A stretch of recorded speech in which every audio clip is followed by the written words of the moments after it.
Pedro Alonso Lopez was born in 1948 in the small mountainous village of Santa Isabel in western Colombia. His father died in a civil war conflict 3 months before Pedro was born. His mother raised 7 children on her own. When Pedro was 5, the family moved to the city of El Espinal, 130 kilometers from Santa Isabel, seeking refuge from the fighting and to earn money through prostitution at home.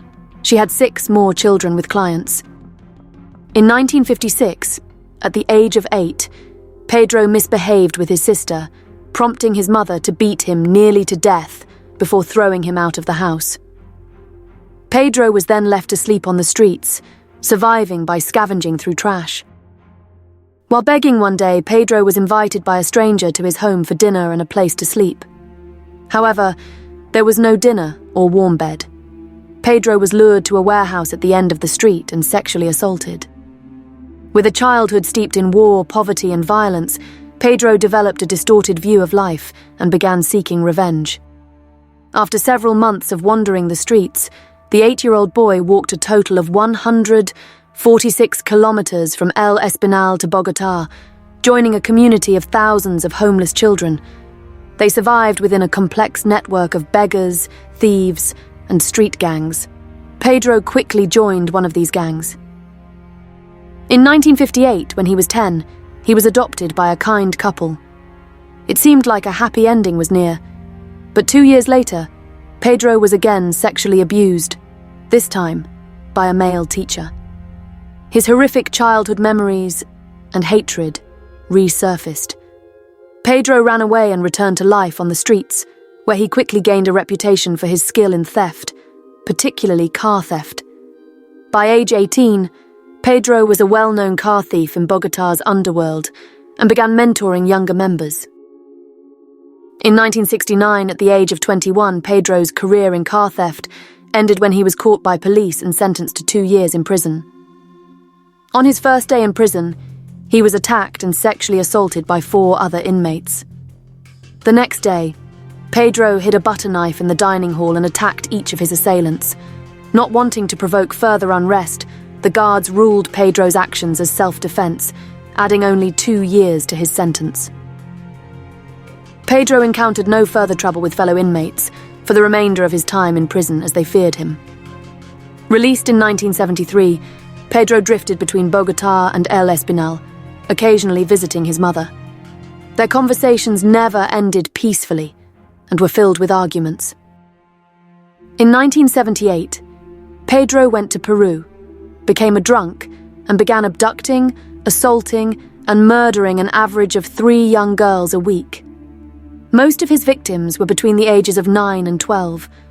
When asked about his motives, he said, "I lost my innocence at age 8, so I decided to do the same to as many girls as possible."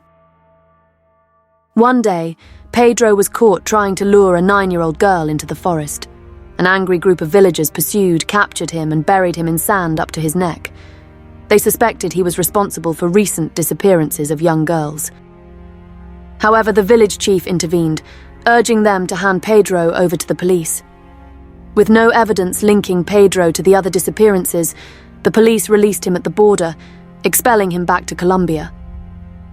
Pedro, however, decided to move to Ecuador and continue his crimes. On May 5, 1979, he approached a young newspaper seller, assaulted her, and buried her body under a bridge. In the shallow grave, the girl was covered with the newspapers she had been selling that day. No police investigation followed her disappearance. Pedro then committed more crimes across 11 provinces in Ecuador. The police assumed the girls had run away and showed little interest in investigating crimes within impoverished communities. However, on February 14, 1980, another girl disappeared while walking alone in downtown Ambato to visit her father at work. This time, however, her father was not poor. He owned a chain of bakeries across the region and was a respected businessman in the community. When he reported the incident, the police had to pay attention.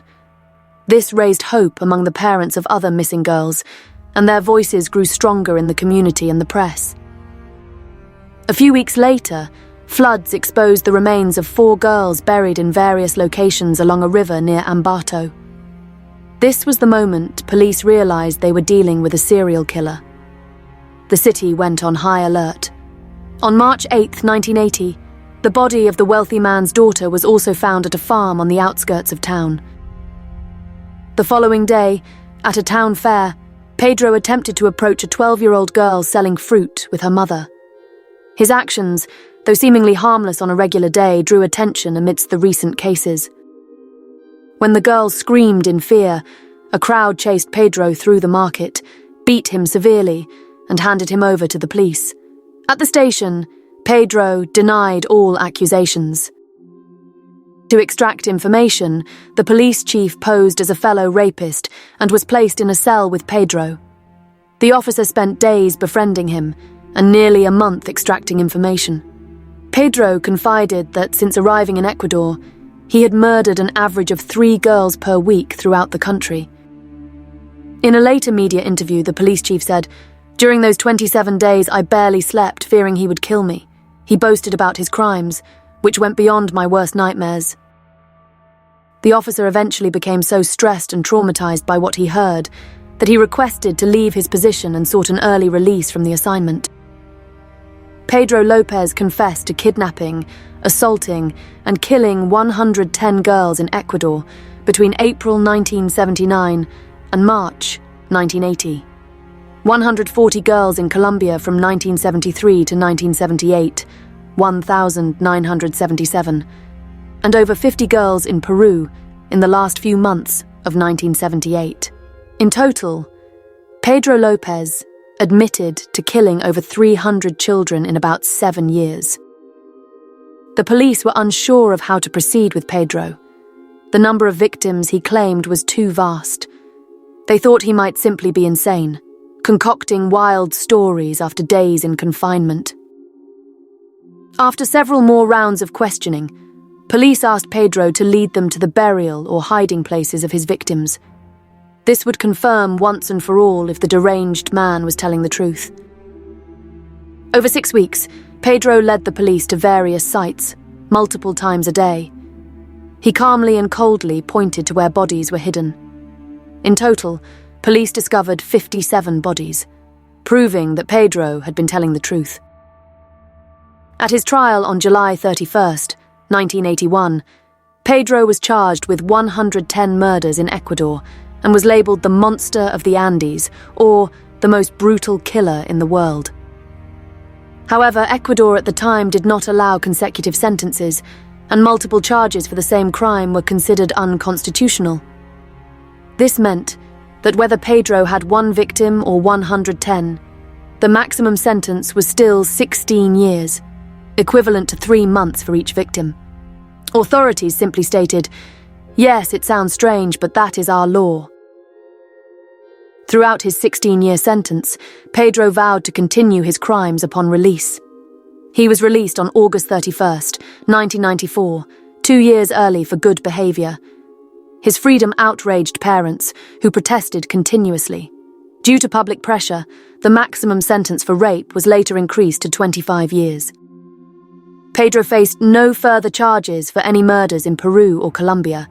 In 1995, he was declared insane and confined for 2 years in a mental hospital in Bogotá for treatment. Released in early 1998, Lopez visited his mother in El Espinal, demanded a share of her inheritance, and threatened to burn her house down before leaving. That was the last time anyone saw Pedro. In 2002, Interpol issued a warrant for Pedro as the main suspect in a child murder case in Colombia. But to this day, 20 years later, Pedro's whereabouts remain unknown.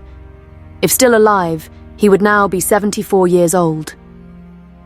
This is a horrific case that serves as a reminder of the need to strengthen security measures, protect children, and raise community awareness of warning signs to prevent crimes in time. An important lesson from this case is the necessity for flexible, fair, and robust legal systems that can respond to such horrific crimes. Legal reforms are needed regarding sentencing and imprisonment durations to ensure that those responsible for serious crimes face appropriate consequences for their actions. The case also raises a warning about the importance of supporting children and young people in communities, especially those in difficult circumstances and without adequate family care. These supports not only help identify early psychological issues, but also prevent the development of criminal tendencies from a young age. What do you think about today's case? Please leave your comments below so we can discuss it together. Don't forget to support us with a like and subscribe to the channel to motivate our team to bring more dramatic cases. And that concludes today's case. Thank you, dear viewers, for watching. Goodbye, and see you next time.